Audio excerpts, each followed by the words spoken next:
Bonjour les amis, c'est Oli le Belge. Grosse nouveauté? Bah non, c'est pas une grosse nouveauté, c'est la KTM 790 Adventure. Alors vous allez me dire, mais KTM régresse? Pas du tout.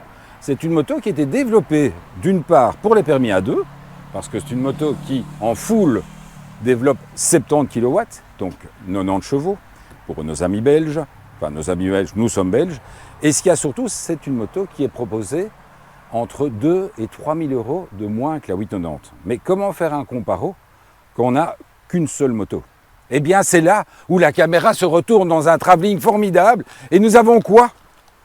Nous avons la 890. Bonjour les amis, j'espère que vous allez bien.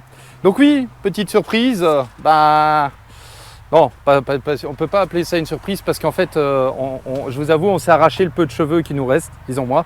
Parce qu'en fait, on a cherché la différence entre cette 890 et cette 790.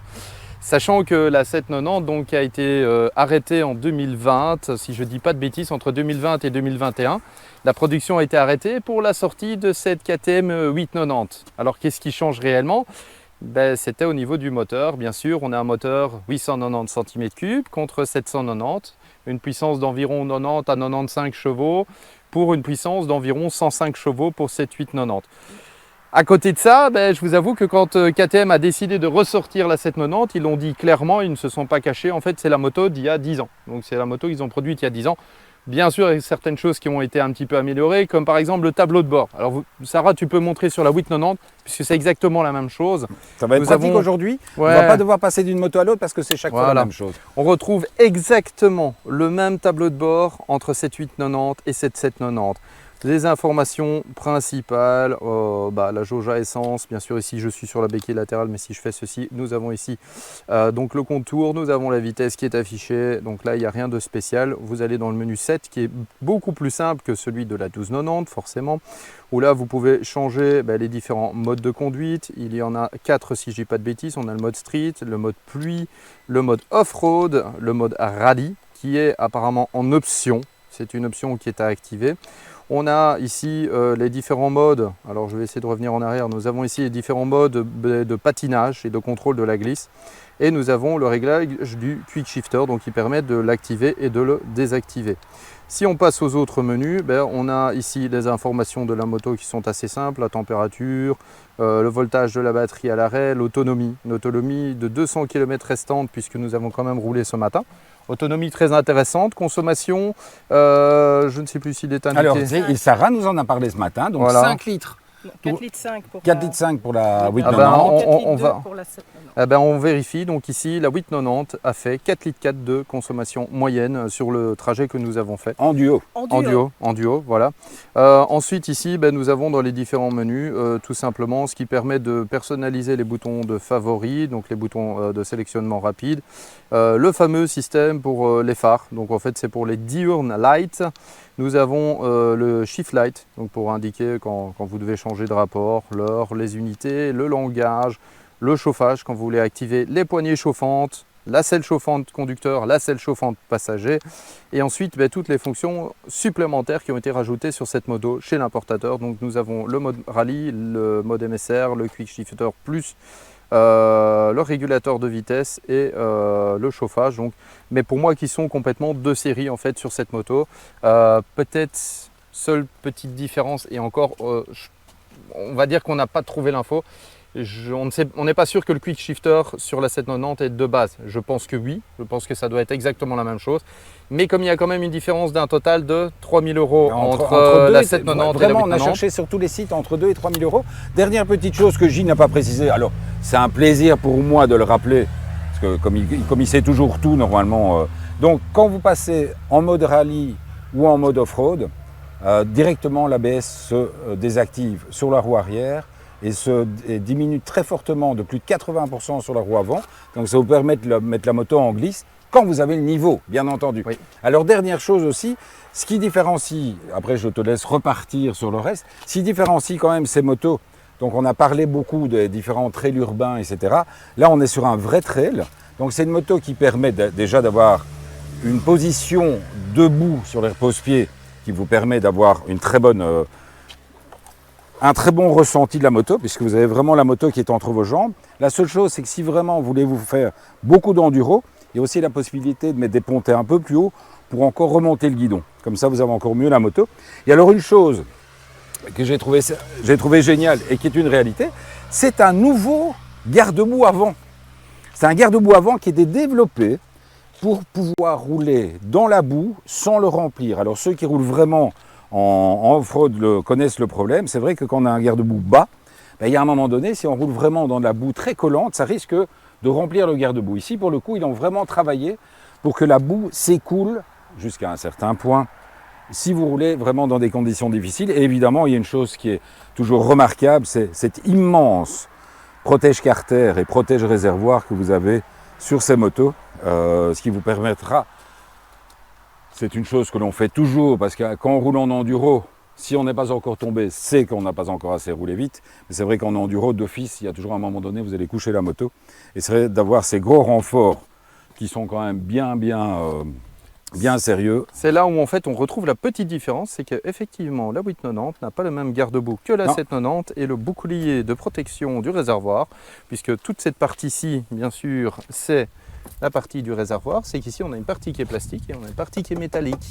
Et donc en fait on a un bouclier beaucoup plus important sur la 890 par rapport à la 790, qui est un petit peu plus light. Et alors l'autre petite différence, c'est au niveau de la suspension.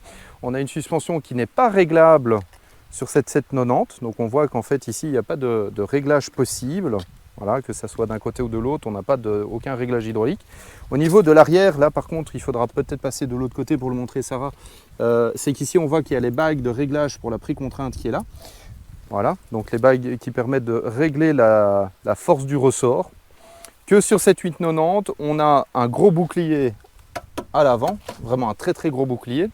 On retrouve une suspension qui est complètement réglable d'un côté ici en compression, de l'autre pour tout ce qui est détente et aussi au niveau de la précharge. Et on a un réglage effectivement ici au niveau de la précharge, au niveau de la molette qui est une molette de réglage hydraulique.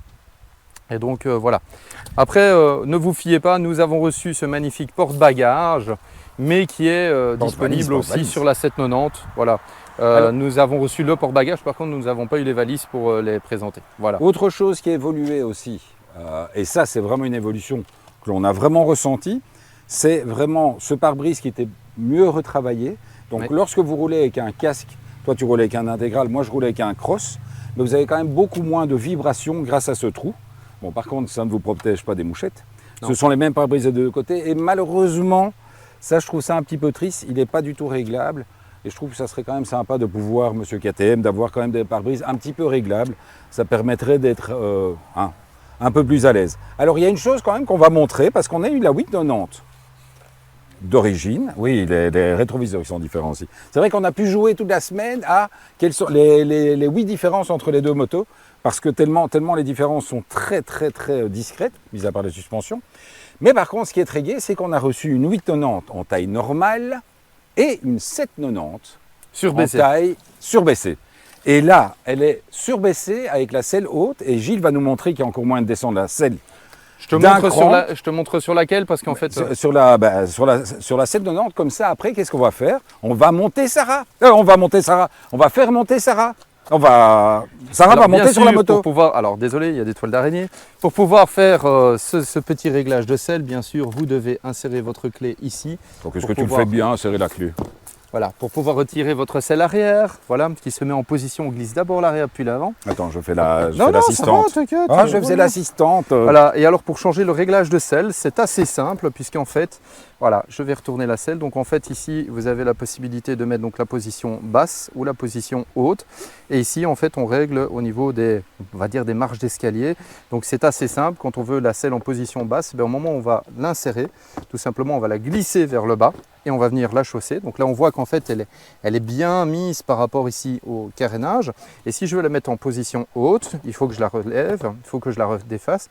Et donc tout ce que je vais faire, c'est que je vais venir l'insérer, je vais la pousser vers le haut. Et je vais la déposer et on voit ici qu'il y a un plus gros jour qui se fait entre les deux. Donc là, elle est en position haute. La différence, je pense, est d'environ 1 cm, 1 cm et demi. Ouais, c'est quand quelque chose comme pas ça. Mal, voilà. C'est quand même pas mal. C'est quand même quelques centimètres. Et donc, remets-la en position basse et on va faire grimper Sarah. Pour arrêter de monter Sarah. Alors oui, là par contre c'est moi qui me suis un petit peu mal pris. Ils Donc sont emballés. voilà. Donc, comme Voilà. le disait Sarah, et heureusement qu'elle est là pour nous faire remarquer les différences aussi, puisque dans le jeu, on a aussi vu qu'il était marqué Power Parts sur la selle. Merci Sarah de nous avoir fait remarquer, parce que sinon Voilà. on allait encore se faire engueuler, parce qu'on ne dit pas tout. Allez, donne la caméra à Gilles.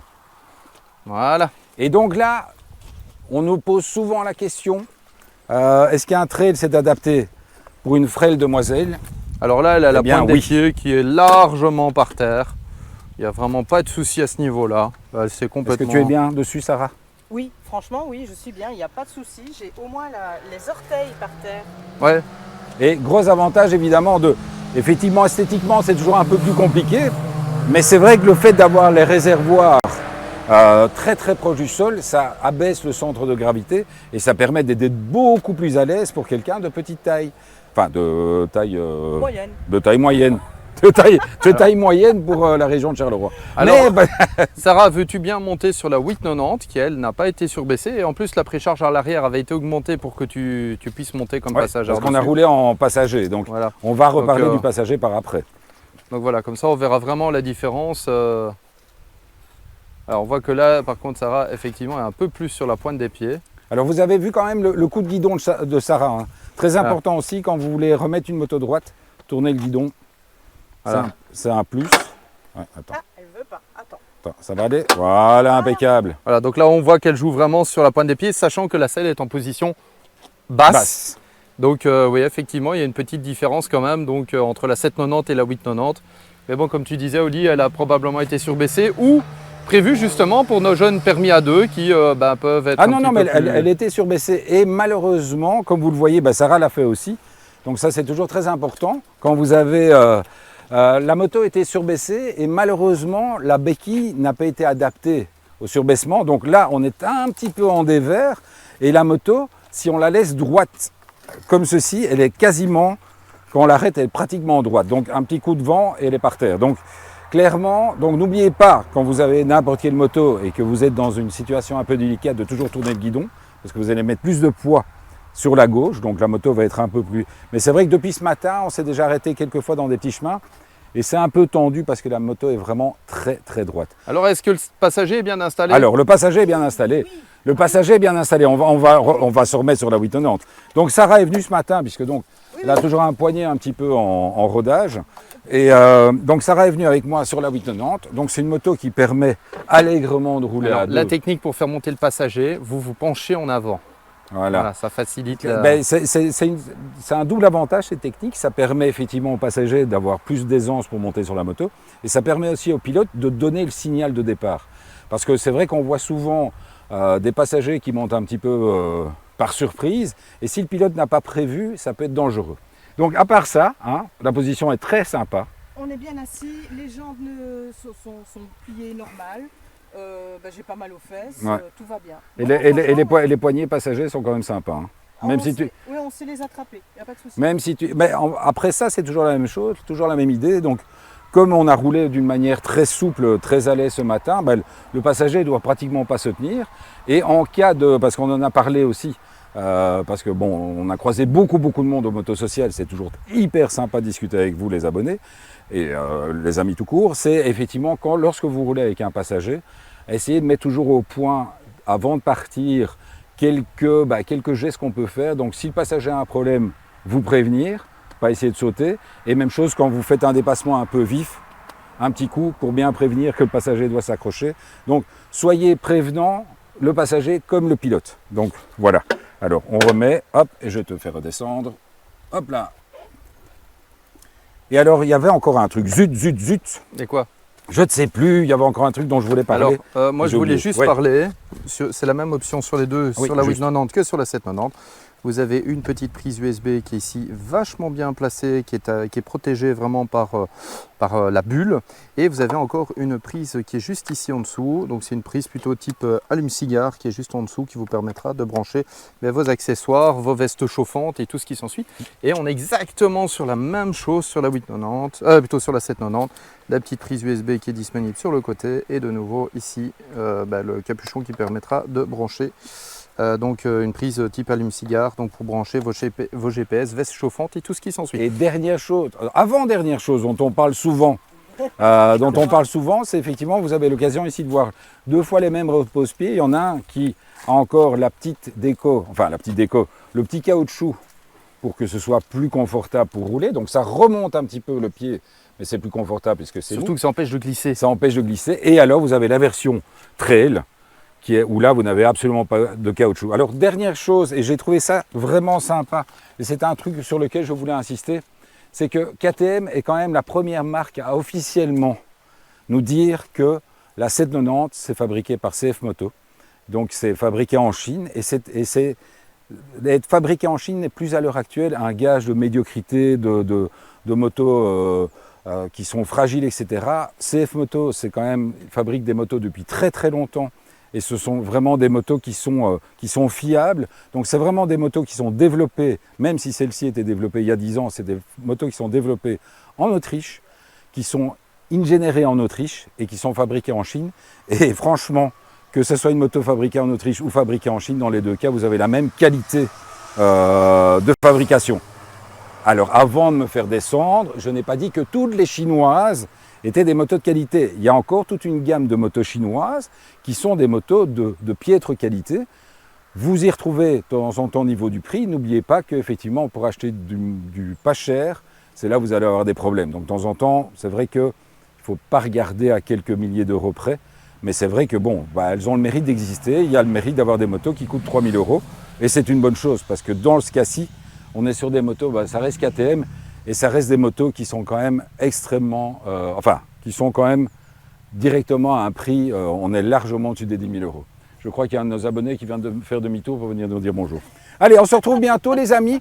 Je voulais encore vous dire vraiment un grand merci. C'est tellement gai de croiser tout le monde, vous êtes de plus en plus, on approche des 15 000 et c'est un vrai plaisir de vous avoir. Hein. Ouais. On dit merci. Et il va arriver avec la KTM. Allez, salut les amis. On se retrouve bientôt. Ciao les amis. Et il y a une autre KTM qui arrive. On va le laisser venir jusqu'à nous. Voilà, il vient nous dire bonjour. Voilà. Allez, ciao les amis. On va aller dire bonjour. Bye.